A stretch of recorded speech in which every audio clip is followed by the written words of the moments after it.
What does it really take to strip away a man's pride? One who believes money can buy respect, who thinks power gives him the right to humiliate others.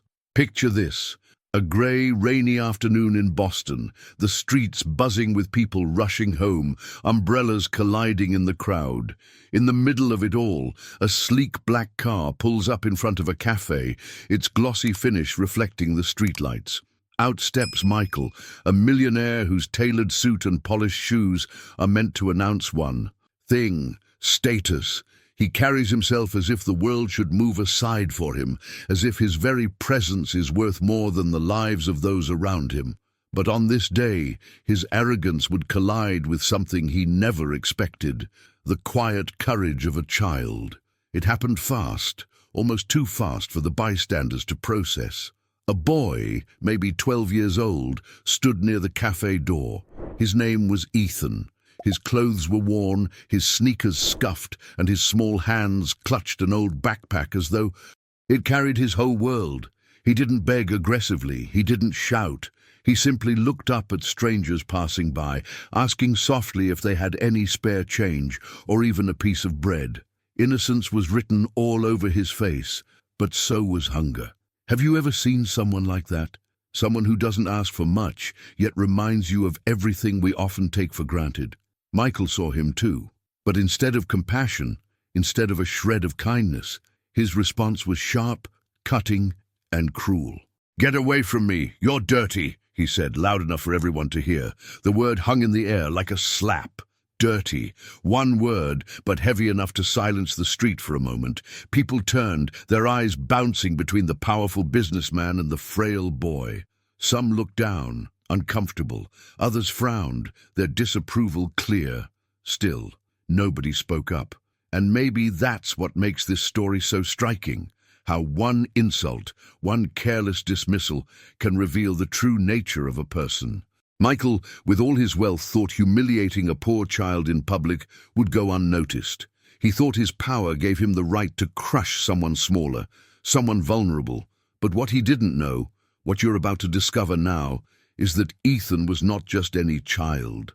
Behind those tired eyes and shabby clothes was a truth powerful enough to break through Michael's wall of pride. Stay with me until the end, because what unfolds next may surprise you.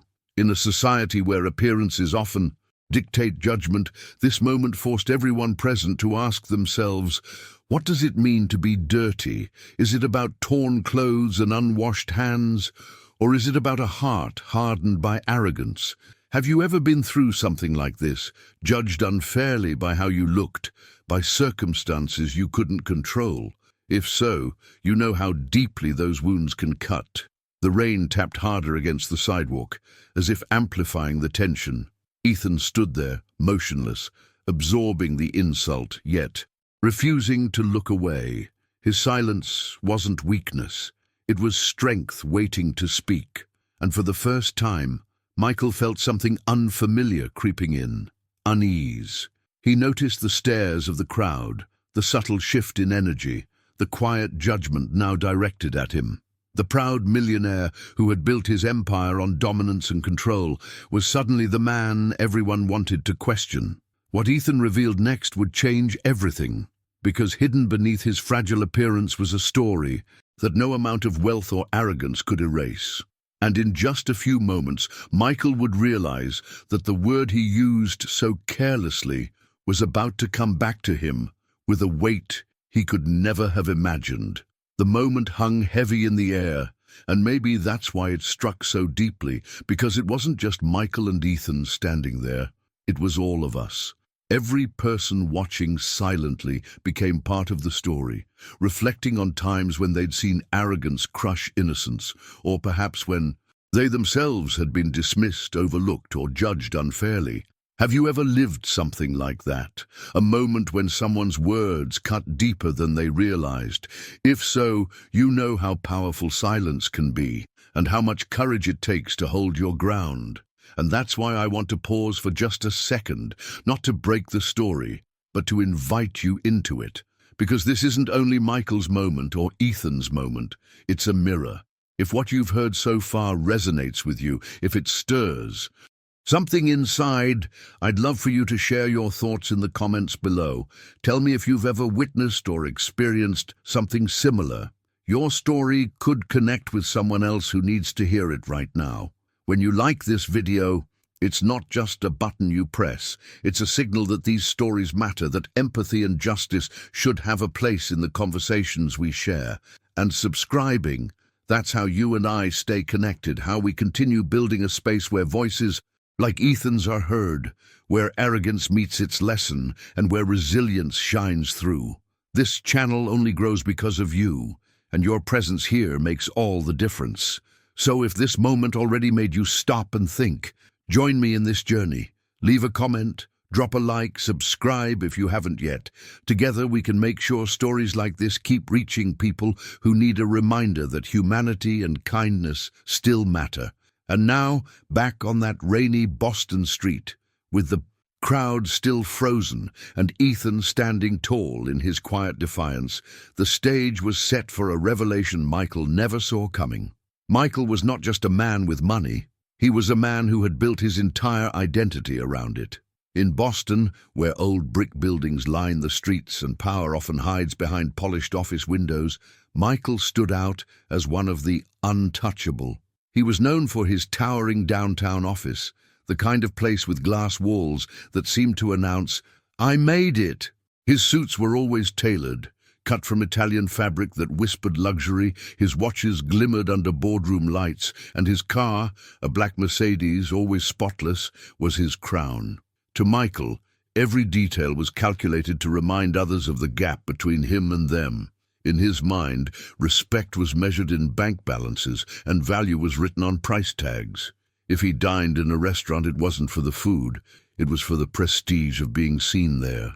If he helped someone, it was never without strings attached. "People admire strength," he once told a colleague, leaning back in his leather chair. "And strength is about control, about showing them who's on top." Those words were more than a philosophy. They were the code he lived by. Yet beneath the confidence was something brittle. Every morning Michael stared at himself in the mirror, adjusting his tie with precision, rehearsing the image he wanted the world to see. He couldn't afford cracks in that reflection. Wealth had given him comfort, but it had also chained him to appearances. That mindset made him dismissive, cold, unable to see dignity in those who had less. To him, poverty was a personal failure, a mark of weakness. At gala events, Michael moved through crowds like royalty. Guests whispered about his deals, his influence, the way politicians shook his hand with just a little too much eagerness. He thrived on it. Every glance of envy or admiration fed the narrative he had built for himself, that he was untouchable. But here's the hidden truth about lives built only on pride and status. They can shatter in an instant, especially when confronted with something money cannot buy. That afternoon on the rainy street wasn't just another day for Michael. He had left a business meeting early, frustrated by an investor who dared to question him. His mind replayed the argument as he slid into the back seat of his Mercedes, barking at his driver, "Let's get out of here. I don't have time for incompetence." The car rolled toward the cafe, where he often grabbed coffee, a place where the staff knew his order before he spoke. To Michael, even that was a display of power, people anticipating his needs, treating him like someone above the ordinary routine. As he stepped out of the car, his shoes avoided the puddles as if water itself was beneath him. He adjusted his cufflinks, glanced at the reflection in the window, and straightened his shoulders. This was the world he knew: control, order, respect, earned through display. But the universe has a way of placing reminders where we least expect them, moments designed to test the mindset we cling to. That's when he saw Ethan. The boy's presence at the cafe door was more than an inconvenience. It was, in Michael's eyes, an intrusion. Ethan wasn't part of the polished scenery Michael surrounded himself with. He was a crack in the carefully designed painting of wealth, a reminder of a reality Michael had spent years avoiding. And instead of compassion, Michael's reaction came from instinct, the instinct to protect his pride. "Get away from me," he snapped, his voice sharp and unforgiving. "You're dirty." The words tasted of disdain, but Michael didn't flinch. For him, the insult was not cruel. It was a declaration of hierarchy. In his world, some people belonged at the table, and others stayed outside in the rain. What he didn't realize was that this single moment was the beginning of a transformation, one that would strip away the armor of arrogance he had worn for so long. Behind the polished suits and gleaming cars, Michael's journey was about to collide with something raw and unfiltered, the human truth. It wasn't written in contracts or sealed with million-dollar deals. It was standing right there in front of him, soaked by the rain, holding an old backpack and refusing to disappear. And in that fragile, almost invisible confrontation, the balance of power quietly began to shift. The rain fell steadily, the kind that seeps into your clothes no matter how hard you try to stay dry. People hurried past with their heads tucked into coats, umbrellas colliding as they rushed to escape the grayness of the afternoon. And yet, just outside the glass doors of the cafe, Ethan stood still. He wasn't older than 12, though the way he clutched his backpack made him look younger, as if he was holding on to the last piece of safety he had left in the world. His jeans were torn at the knee, his hoodie frayed at the cuffs, and his sneakers had holes so wide that water pooled at his toes. But what caught people most wasn't his appearance. It was his eyes. They carried a mix of hunger and dignity, an unusual balance for someone so young. He didn't demand, he asked. His voice was soft, careful, as though he feared being a burden. "Excuse me, sir. Do you have any food you don't need?" The words trembled slightly, not from fear of rejection, but from the weight of having to say them at all. In a city where people measure success by glass towers and corner offices, Ethan's request was a quiet reminder of a different reality, the hidden truth that some children fight battles no one else sees. Most people avoided looking at him directly. A woman glanced down at her phone, pretending she hadn't heard.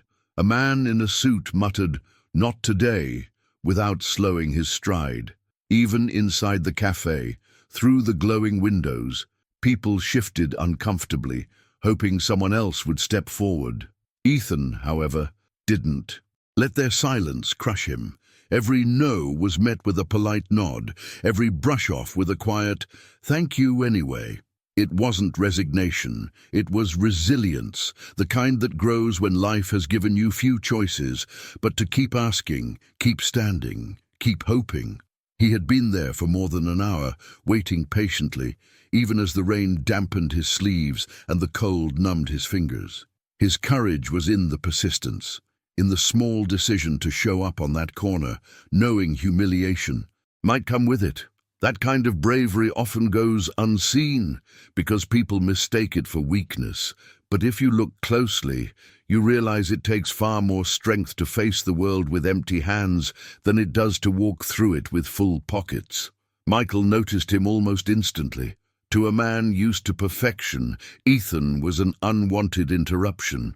The polished scene of his afternoon coffee was disrupted by this small figure, one that didn't fit the frame of success he carried with him. The boy's politeness only irritated him further, as if kindness from someone with nothing was a personal offense. Still, Ethan didn't retreat. When Michael's shadow loomed closer, he lifted his eyes, hesitant but steady. "Sir, I'm sorry to bother you. Do you maybe have anything left? Even bread?" His words were simple, but they carried weight. They weren't about bread at all, they were about being seen, about proving that, despite appearances, he mattered enough to deserve acknowledgement.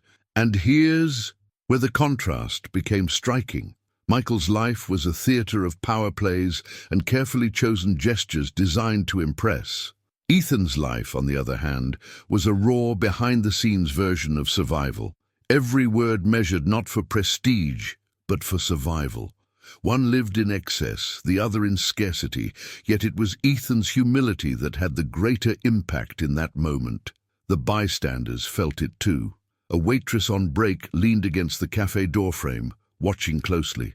An older man at The bus stop frowned, sensing the imbalance in the air.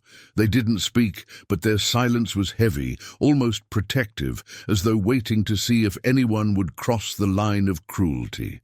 Ethan's courage had quietly shifted the attention of strangers, drawing them into a story they hadn't intended to witness. Michael, however, only saw the boy as a disruption. He adjusted his cufflinks, straightened his jacket, and scoffed. "You're wasting your time," he muttered under his breath. "Before," raising his voice loud enough for the crowd to hear, "Get away from me! You're dirty!" The insult sliced through the air, sharper than the rain. Ethan's shoulders stiffened, his grip tightening on his backpack, but he didn't flinch. His lips parted as if to reply, but instead he let the silence linger. That silence said more than words ever could. It revealed dignity in the face of disdain, the kind of quiet strength that unsettles arrogance. For the first time, the polished glass of Michael's world showed a crack, not because he doubted his words, but because the boy didn't react the way he expected. No tears, no begging, no anger, just a steady gaze that seemed to say, "You don't know me, you don't know the truth behind these clothes." And in that charged moment, as the city carried on around them, it became clear that something deeper was about to unfold. Ethan's story wasn't written on his hoodie or his sneakers. It was hidden in the journey that had brought him to that sidewalk, and in the revelation he was carrying with him, one powerful enough to shake Michael's certainty in the image he had built. The insult seemed to echo louder than the rain itself. "You're dirty," Michael's voice rang out, crisp and deliberate, meant to cut, meant to sting. The words weren't just directed at Ethan, they were broadcast to the crowd, as if Michael wanted everyone within earshot to witness his dominance. In his mind, it was another performance, a small show of superiority in a world where appearances ruled everything. But this time, the audience didn't applaud. The people around him shifted uncomfortably. A mother pulling her daughter along paused for a second too long, her eyes narrowing at Michael before she tugged the child away. The waitress leaning on the cafe door crossed her arms, her expression souring. The older man at the bus stop shook his head slowly, muttering under his breath, "No shame anymore." It wasn't a chorus of protest, not yet, but it was a collective murmur of disapproval. Ethan felt the weight of the eyes on him, but he didn't lower his head. Instead, he stood still, water dripping from his hair onto his shoulders, his lips parted, and his voice, though quiet, carried further than Michael expected. "I'm not dirty, sir. I just don't have what you have." There was no anger in the words, no bitterness. They were simple, stripped of pride, yet so heavy they seemed to land harder than Michael's insult. Michael scoffed, rolling his shoulders back as if brushing away invisible dust. "Don't play the victim, kid. Life rewards those who work, those who deserve it. If you're standing out here begging for scraps, it's because you've already failed." His voice was steady, his tone laced with arrogance, but underneath the surface, something flickered. It wasn't guilt, not yet. It was irritation. The boy wasn't shrinking as expected, and the crowd wasn't admiring Michael's sharpness. Instead, they were watching him with something closer to judgment. The rain intensified, droplets slapping the pavement like impatient applause. Ethan clutched his backpack tighter. "My mom used to say," he began softly, "that people show who they really are when they think no one important is watching." His eyes stayed on Michael, unblinking, unafraid. I guess she was right. A ripple passed through the onlookers. Some glanced at one another, recognizing the quiet bravery it took for a child to stand up against a man whose presence radiated money and authority. And here was the hidden truth. Michael's wealth gave him power in boardrooms, but on that street, facing a soaked boy with nothing to his name, his words suddenly felt hollow. The impact of Ethan's calm defiance spread wider than Michael realized, peeling away the layers of his carefully curated image. For Michael, this wasn't just a nuisance anymore. It was a challenge, one that scraped against his pride. He leaned closer, lowering his voice, though still loud enough for the crowd to hear. You think quoting some sentimental nonsense makes you better than me? Look at yourself. You'll never be anything." His words dripped with venom, designed to crush, but Ethan didn't flinch. "Better than you?" he asked, almost in a whisper, but with a steadiness that pierced through. "No, sir, just not less than you." That line landed differently. People who had been pretending to busy themselves with their phones now looked up fully, their eyes fixed on the boy. Even the cafe door creaked, open wider as someone inside leaned to watch. The atmosphere thickened, not just with rain but with tension, the kind that makes you feel a shift coming, the beginning of a transformation in the air. Michael straightened, his jaw tight. He had been in countless confrontations, negotiated deals worth millions, outmaneuvered competitors with ease. Yet here, against a boy whose only armor was dignity, he felt a different kind of pressure. This wasn't about money, not anymore. It was about the gaze of strangers, the subtle but undeniable power of truth spoken without fear. For a man who built his life on control, losing even a fragment of it in public was unbearable. He tried to laugh it off, forced a smirk. "You're nothing but a street kid," he said, raising his voice again, almost shouting this time. "Dirty and forgotten. Don't think for a second you can stand on the same ground as me." But that declaration didn't land as he expected. It didn't silence Ethan. It didn't win the crowd. Instead, it revealed something else, that Michael needed to prove his dominance because deep down he felt it slipping away. The people watching sensed it too. Their eyes no longer looked at him with respect. Some looked at him with pity, others with quiet disdain. The shift was subtle, but it was real. Ethan's gaze never wavered. He wasn't fighting with fists or shouting to defend himself. His strength was quieter, but in that silence there was an undeniable power. A hidden truth was about to surface, one that would expose more than Michael ever intended to reveal. And in that moment, under the relentless Boston rain, the fragile line between arrogance and humiliation grew thinner with every passing second, waiting to snap. The insult lingered in the damp Boston air, sharper than the chill of the rain. Michael's words had been delivered with the precision of a blade, dirty, worthless, spoken loud enough for the entire block to hear. But instead of striking the boy down, they struck something else entirely, the conscience of those who stood nearby. It was as if the city itself paused to absorb what had just been said. The cafe door creaked open a little wider, umbrellas slowed mid-step, and eyes that had been hurriedly avoiding the boy's presence now turned fully toward the scene unfolding before them.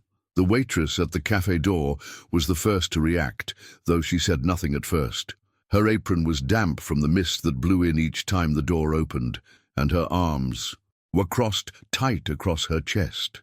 She had served Michael before. He was the kind of customer who didn't ask for things. He demanded them, as if politeness was beneath someone of his status. He always left money on the counter, but it was never generosity. It was performance. Today, however, her usual resignation was gone. She leaned slightly forward, muttering just loud enough for the barista behind her to hear, "He's really talking to a kid like that?" Her tone carried equal parts disbelief and disgust.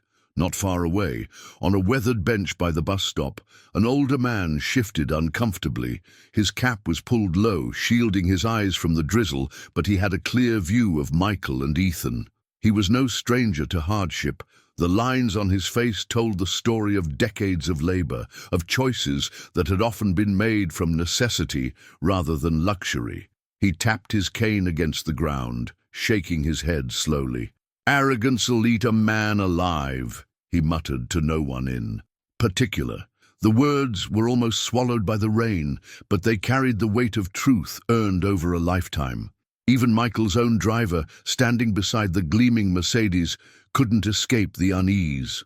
For years he had perfected the art of invisibility, opening doors, staying silent, watching his employer wield wealth like a weapon. But now, something in him shifted. He watched Ethan's soaked figure, small yet unyielding, and then glanced at Michael. For the first time, The respect he had once felt for the man began to crack.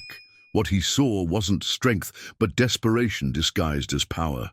Pride had twisted Michael's voice into something ugly, and the driver felt the sting of shame by association. The bystanders exchanged silent glances. A woman with her daughter pulled the child a little closer, whispering something that made the girl frown as she peered back at Ethan. Two teenagers leaning against a lamppost, earbuds dangling from their collars, stopped their laughter and went quiet, their eyes locked on the confrontation. It wasn't a mob, it wasn't outrage shouted from rooftops, but it was a current, subtle and steady, running through every witness. Their silence was its own form of judgment, the kind that cuts deeper than words. Ethan felt it too. He wasn't just standing against Michael anymore. He was standing before an entire audience. The difference was that this audience wasn't entertained. They were moved. The rain had plastered his hair to his forehead. His hoodie clung to his frame, and his sneakers squelched with every step. Yet he remained upright, his voice steady when he finally spoke. "I'm not dirty, sir. I just don't have what you have." The simplicity of his words drew more attention than Michael's outburst. The waitress bit her lip, nodding almost imperceptibly. The older man on the bench closed his eyes for a moment, as though the boy's voice reminded him of something long buried. Even the driver's shoulders relaxed, his gaze lingering on. Ethan with a kind of quiet respect. The boy wasn't playing for pity. He was simply stating a truth, a hidden truth that cut through the performance of wealth and status. Michael, however, misread the silence. He believed his voice still carried authority, that the absence of open defiance meant submission. He adjusted his cufflinks, lifted his chin, and said with a scoff, "Don't pretend you're a victim. Life rewards the strong, the ones who make decisions, not excuses. Standing out here begging proves you've already lost." But his words rang hollow now. They lacked the resonance he expected, because the faces around him didn't mirror admiration. They mirrored judgment. The atmosphere had shifted, and though he couldn't name it, he felt it pressing down on him.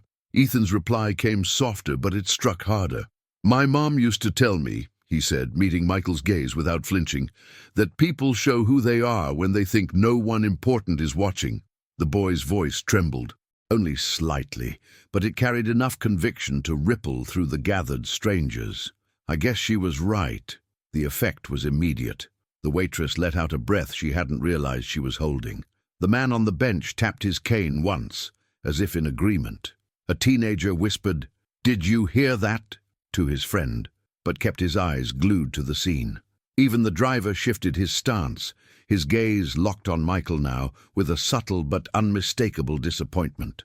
For years, Michael had thrived on public perception, feeding off the respect that money could buy. But this was different. The crowd's silence wasn't deference, it was condemnation. He was losing something more valuable than dollars. He was losing face. The hidden truth was laid bare. Control wasn't in his hands anymore. The moment he chose arrogance over compassion, the power slipped quietly into Ethan's. Michael tried to mask the unease bubbling inside him. He leaned forward, his voice low but firm, hoping to reclaim dominance. "You'll never be anything. You're just a street kid. Don't forget that." But the words didn't land the way he intended. They didn't diminish Ethan. They diminished him. The boy didn't cry, didn't retreat. Instead, he whispered back, steady and unbroken, "Not less than you." That single line sent a ripple through the crowd, invisible but undeniable. People exchanged glances again, but this time it wasn't just silent judgment. It was a collective acknowledgement that something was happening, something bigger than a man shouting at a child. Michael had thought he was teaching a lesson in power. Instead, he was exposing the fragility of his own pride. The rain beat harder against the pavement, blurring reflections in puddles, but the scene remained crystal clear to everyone present.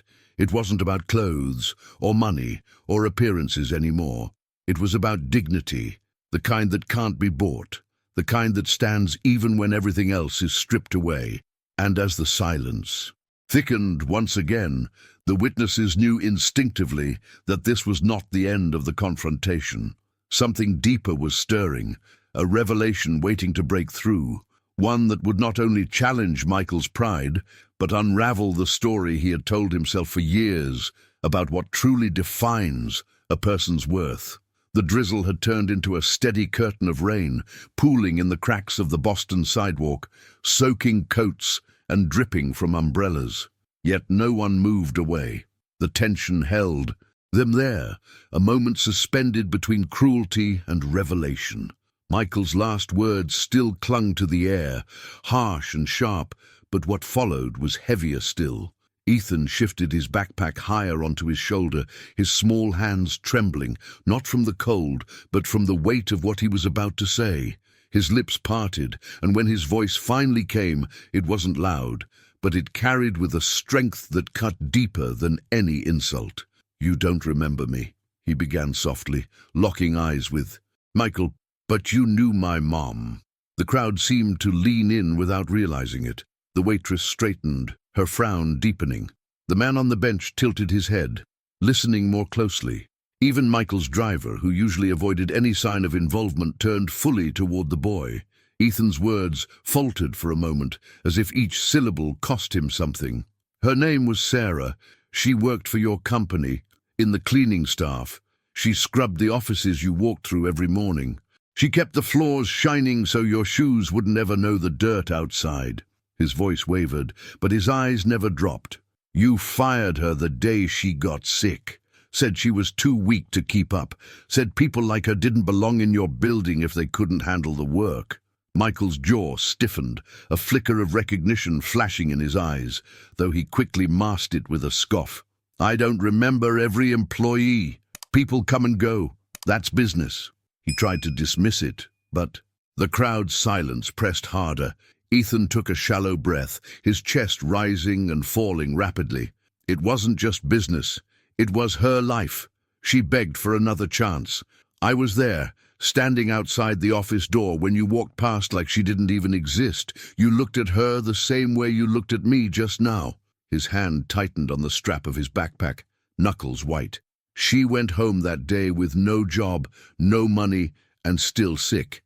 And I watched her fight every day after. That until she couldn't anymore. A murmur stirred through the crowd, like wind moving through leaves. The waitress pressed her hand against her mouth, eyes welling up. The older man on the bench exhaled a sharp breath, shaking his head slowly, his cane tapping against the ground in frustration. The driver lowered his gaze, his posture heavy with unease, as if Ethan's words had pulled down a curtain that exposed something ugly behind the polished glass of Michael's world. Michael tried to hold his composure, but his confidence had slipped.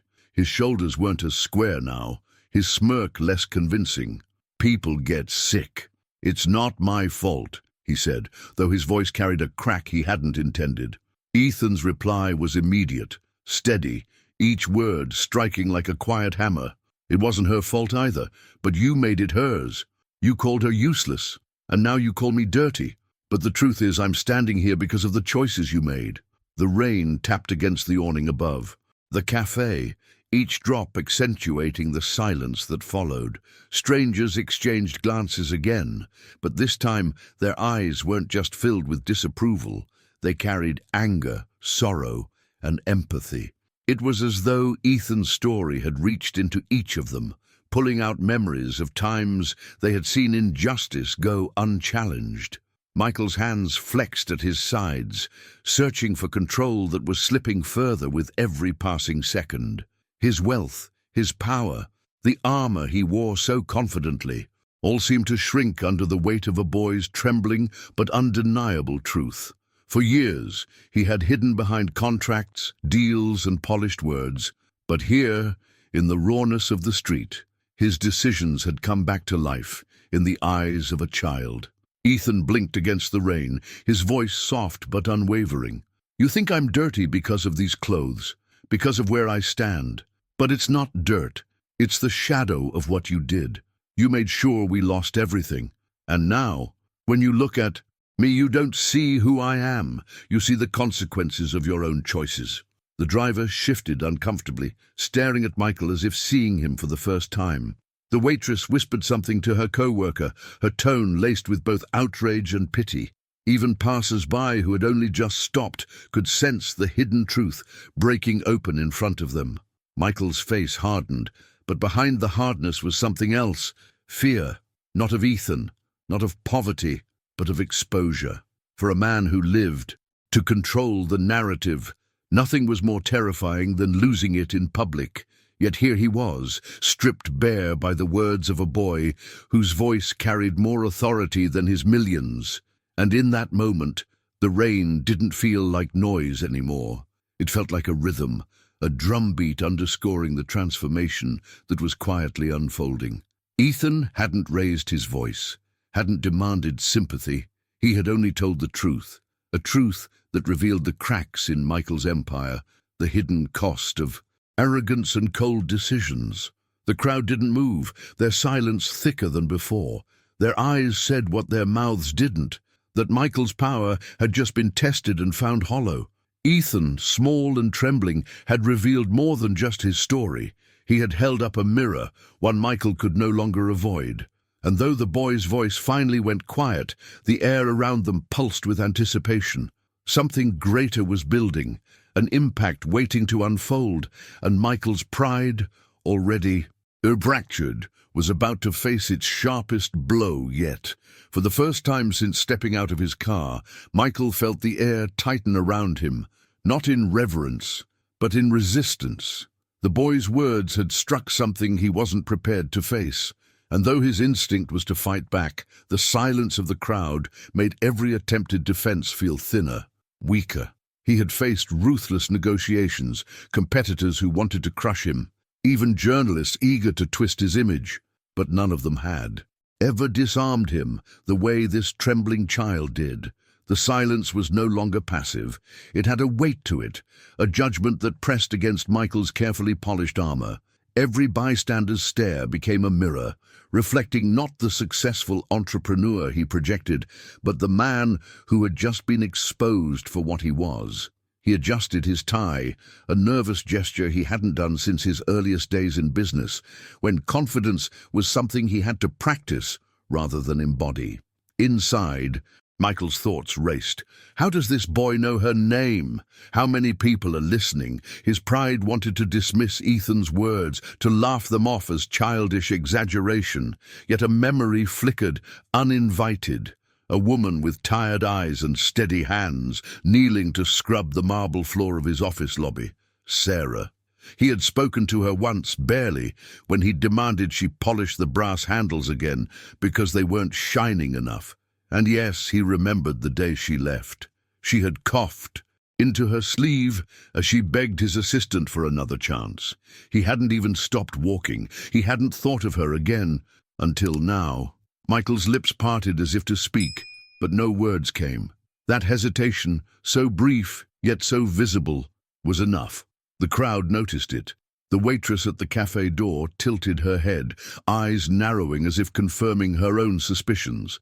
The older man on the bench leaned forward on his cane, watching with the quiet satisfaction of someone who had just seen arrogance slip.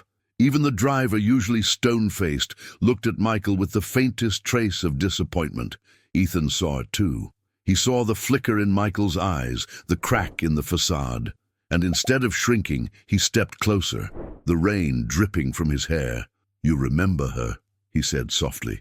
It wasn't a question, it was an accusation wrapped in certainty. Michael shook his head quickly, too quickly. "I don't recall every—" He stopped, the lie catching in his throat, choking on the truth that everyone else could already see. The boy didn't need proof beyond that hesitation. "She worked herself sick to keep your building clean," Ethan whispered. "And you walked right past her when she needed you most. Now you look at me the same way. But the dirt you see, it isn't mine, it's yours." The words pierced deeper than Michael expected because they stripped away the layers he had spent years constructing. Wealth, prestige, control, all of it meant nothing in that moment. The boy wasn't speaking as a beggar. He was speaking as a mirror, reflecting back the decisions Michael had buried under excuses of business and necessity. The people around them shifted, their eyes fixed on Michael, and he felt the unfamiliar burn of their disapproval. For a man who had built his empire on controlling perception, this was a nightmare unraveling in real time. Every second of silence, every unblinking stare, chipped away at the image he clung to. Michael's chest rose and fell as he struggled to maintain composure. "You don't know what it takes to survive in this world," he said finally, his voice lower, less certain than before. But even as he spoke, he knew the words sounded hollow. He wasn't convincing anyone, not the boy, not the crowd, not even himself. Ethan didn't answer immediately. He let the silence stretch, his gaze steady and unyielding. When he finally spoke, his words carried the kind of weight that only truth can bear. "I know what it takes to survive.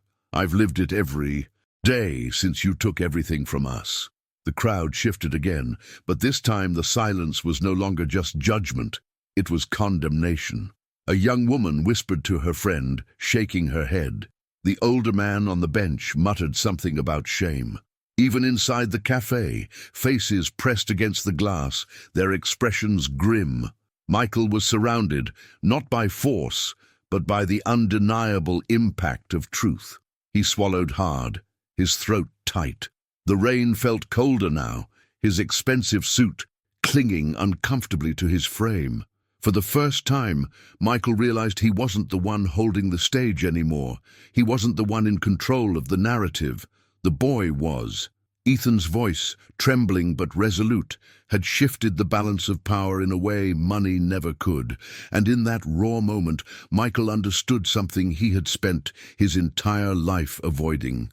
Wealth could buy silence, but it couldn't erase truth.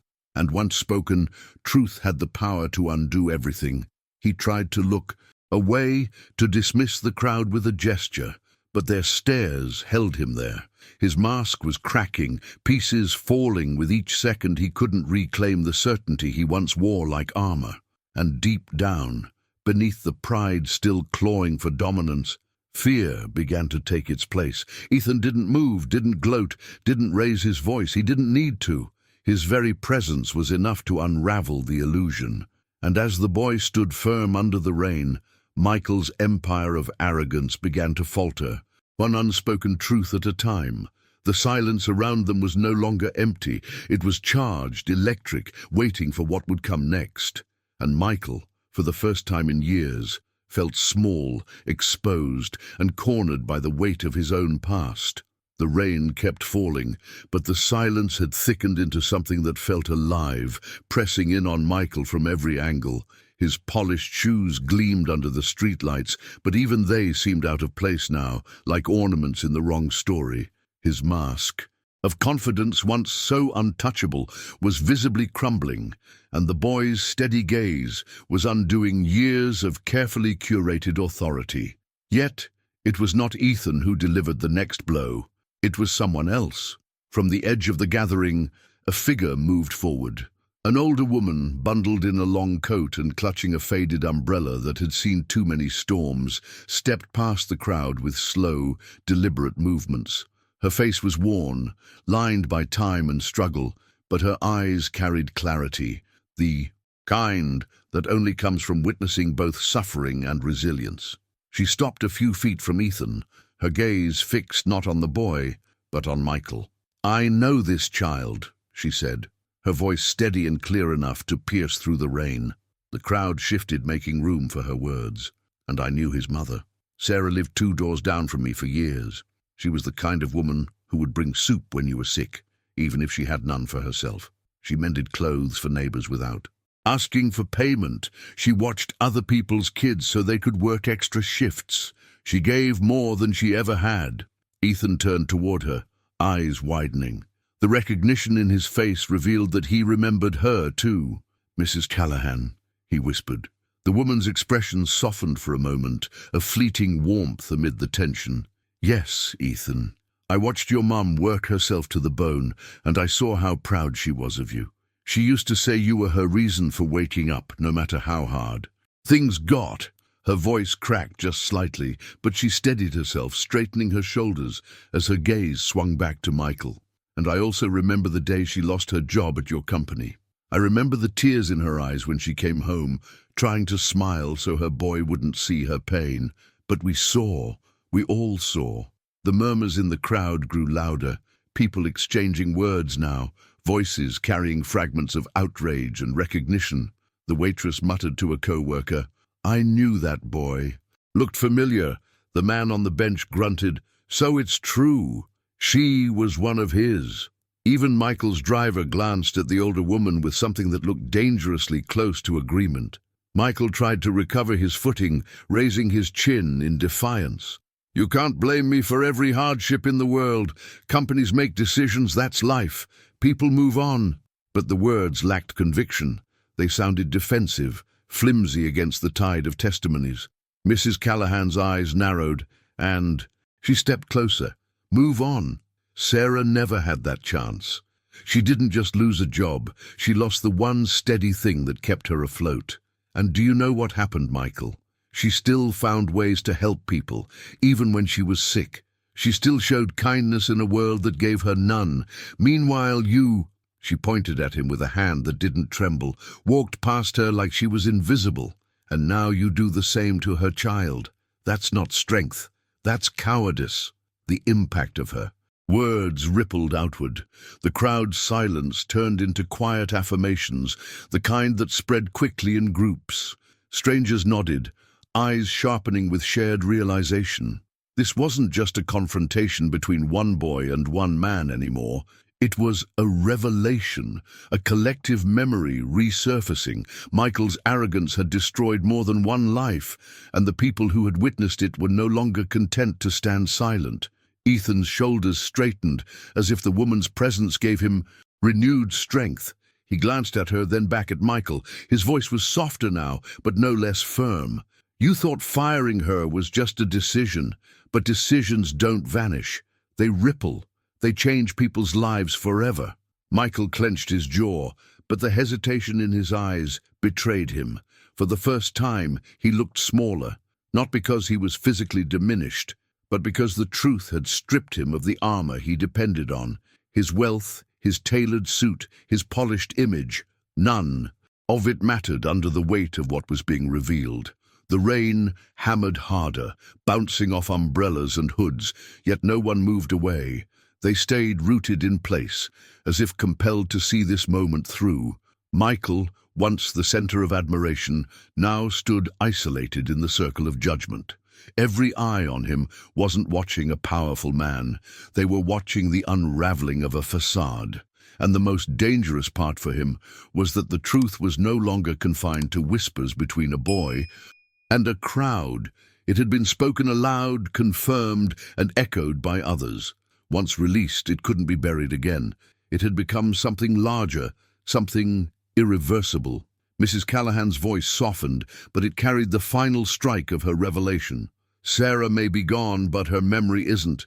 It lives in her son, and it lives in all of us who knew her. You can try to forget, Michael, but the truth doesn't go away. It only waits for the day it will be spoken out loud." The crowd buzzed with quiet agreement, the energy thick and undeniable. Ethan lowered his gaze for a moment, his lips pressed tight, then lifted his head again, facing the man who had once determined his family's fate. The boy didn't have wealth or power, but in that moment, he held something stronger, the undeniable weight of truth and the support of every silent witness around him. And in that heavy pause, as Michael stood trapped beneath the stares of strangers and the rain's relentless rhythm, the fragile threads of his pride continued to unravel, pulling him closer to the breaking point where no mask could protect him any longer. The street had turned into a stage, though not the kind Michael was used to commanding. He had spent his life dazzling boardrooms and cocktail parties, where every gesture was calculated and every word designed to win applause. In those spaces, his wealth spoke louder than his character, and few dared to challenge him. But here, in the open rain of a Boston evening, his performance was failing. The crowd wasn't impressed, they weren't awed. Their silence was thicker than any applause he had ever received, and for the first time, it was crushing him. The shame crept in slowly, like water seeping through cracks. Michael tried to hold himself tall, to summon the presence that had always kept him in control, but the weight of dozens of eyes fixed on him made the act unbearable. His tie suddenly felt too tight, his suit heavy against his skin. The more he tried to project dominance, the more the audience saw through it. His mask was slipping, and he knew it. Across from him, Ethan stood with his backpack clutched tightly, rain dripping from his sleeves. By every visible measure, he was the weaker one, smaller, soaked, trembling from the cold. Yet in that moment, it was clear who carried the greater strength. The boy's voice had cracked the illusion Michael had built around himself, and the truth he carried had tipped the balance. His courage, fragile yet unbreakable, was rewriting the narrative right in front of everyone's eyes. Michael's pride wanted to fight back, to reclaim the stage with louder words, sharper insults. "You don't know how the world works," he said, his voice cutting through the rain, but lacking its usual force. "It's not about kindness, it's about winning, about making decisions that others can't." He looked around, expecting nods of agreement, but the faces staring back at him were cold, unyielding. The applause he had spent, his life chasing, was gone, replaced with quiet judgment. The waitress muttered under her breath, shaking her head. The man on the bench whispered to a stranger beside him, "That boy's got more strength in him than that millionaire ever will." Even the driver, who had spent years watching Michael's arrogance from the shadows, looked at him now with a flicker of something he had never allowed himself to feel before: disappointment. Ethan's response was not loud, not theatrical, but it cut deeper than Michael's bluster. "If winning means stepping on people who can't fight back," he said softly, "then maybe losing is better." His words trembled, but his gaze didn't. It was not defiance for the sake of rebellion. It was truth spoken by someone who had lived the consequences of another man's decisions. The rain fell harder, turning the pavement into a mosaic of ripples. Michael felt his shoes sink slightly into the wet ground, as if the earth itself was pulling him down. His expensive watch, gleaming under the dim light, felt suddenly ridiculous, a symbol of success that meant nothing here. For the first time in years, he felt small. Not because he had lost money or power, but because he had lost the one thing he thought untouchable: respect. Inside, a memory broke through, uninvited. He was a boy once, standing outside a grocery store with his father, who had just lost his job. He remembered the shame of being looked at like he didn't belong, like his family's worth had evaporated. With a paycheck, that moment had carved something into him, a vow never to be vulnerable again. But in building his empire, he had become the very man he once hated. And now, standing face to face with Ethan, it was impossible to ignore. The crowd wasn't just watching anymore, they were participating in his downfall. Their silence had transformed into something heavier, a verdict delivered without words. Mrs. Callahan placed her hand gently on Ethan's shoulder, her eyes fixed on Michael with quiet accusation. The gesture was small, but it sealed the boy's victory. Ethan didn't need wealth, power, or applause. His dignity was enough. His truth was enough. Michael scanned the faces around him, desperate for a flicker of support, but found only condemnation. The waitress's eyes burned with disgust. The old man's gaze carried pity, and his driver's silence was louder than any protest. The millionaire, who once commanded admiration, was now a man stripped bare in the rain, surrounded by strangers who had seen through his facade. The shame tightened its grip. Michael's wealth, his tailored suit, his polished mask, none of it mattered under the relentless rhythm of the truth. Ethan had exposed him, not with fury, but with courage, and in doing so had claimed a moral victory that no amount of money could erase. The boy, who had nothing, had taken everything that mattered from him: control, respect, and pride. The rain hammered harder, the crowd leaned closer, and Michael felt the walls of his empire cracking in real time. This was no longer about appearances, it was about truth, and with every second that passed, Ethan's quiet strength became a beacon that pulled the crowd toward him, leaving Michael stranded in the shadows of his own arrogance. The turning point had arrived, the balance of power had shifted, not through wealth or authority, but through dignity. Michael's shame wasn't just visible, it was undeniable, and as the boy stood firm in the rain, surrounded by silent witnesses who had chosen their side, the man who once thought himself untouchable realized he was facing a reckoning he could no longer control. The drizzle had softened now, though the ground was slick with reflections of neon signs and blurred umbrellas. Yet no one in that crowd would remember the rain as clearly as they would remember the confrontation they had just witnessed. A man of wealth and stature, once untouchable in his own mind, had been stripped of his pride by the words of a boy who had nothing but the truth. In that collision of worlds, something profound had been revealed, a lesson that stretched far beyond the soaked pavement of that Boston street. Michael's silence said more than his words ever could. His mouth opened as if to argue, but the weight of the stairs around him silenced every attempt. It was not the silence of ignorance, but of recognition. The crowd had seen the truth laid bare, and no polished excuse could cover it again. In that stillness, it became painfully clear wealth could buy noise, influence, and appearances, but it could never buy dignity, and dignity was what Ethan carried in abundance. The boy's face was pale from the cold, but his eyes burned steady. "My mom used to say that being poor doesn't make you less," he whispered, though his voice carried with surprising strength. "She said the only thing that makes someone less is forgetting how to care about people." His words weren't aimed just at Michael anymore. They stretched across the crowd, pressing into the hearts of strangers who suddenly found themselves remembering moments in their own lives, times they had judged someone too quickly or failed to see past the surface.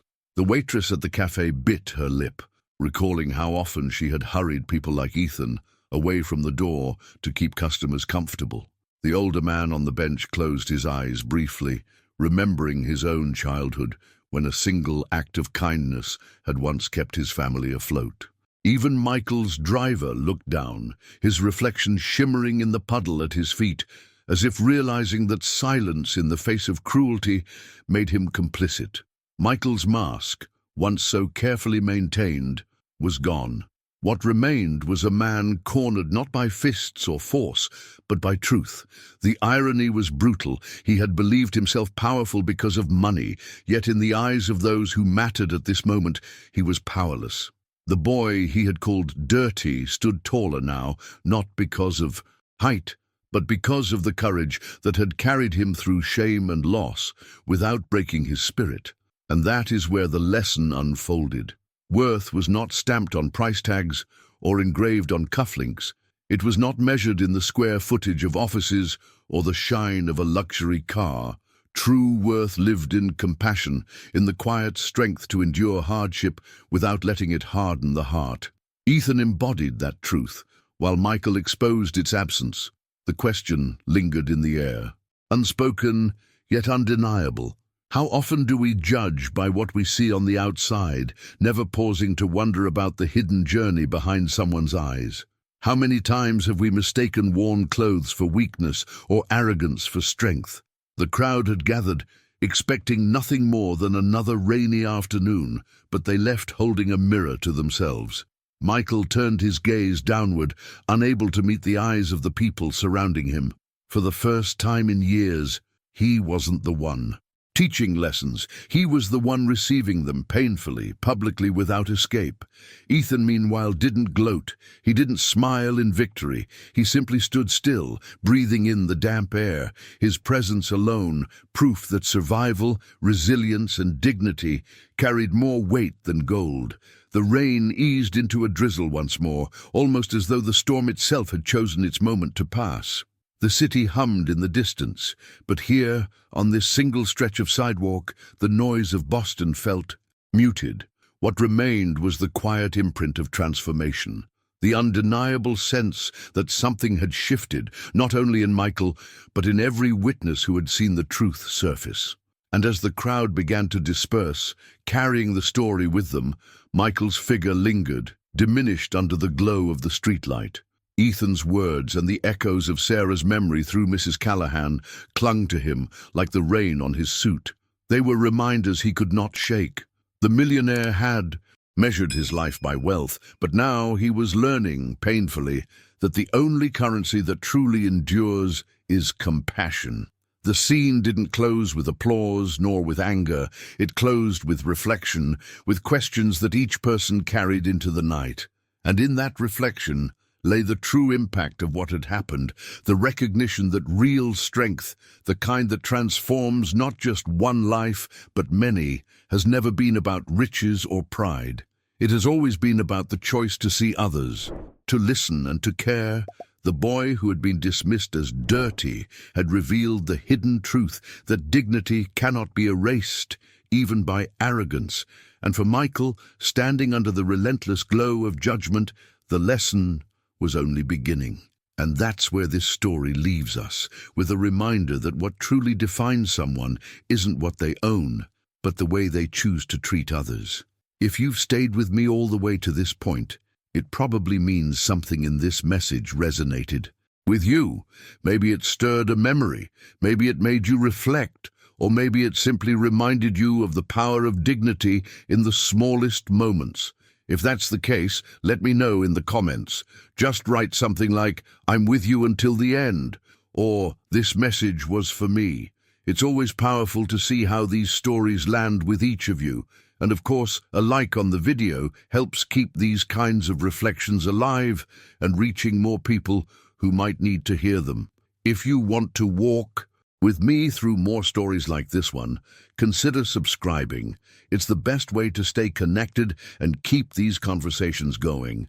And since you're already here, there's another video right on the side that dives even deeper into this theme. Click it, and let's continue together from where we've just left off.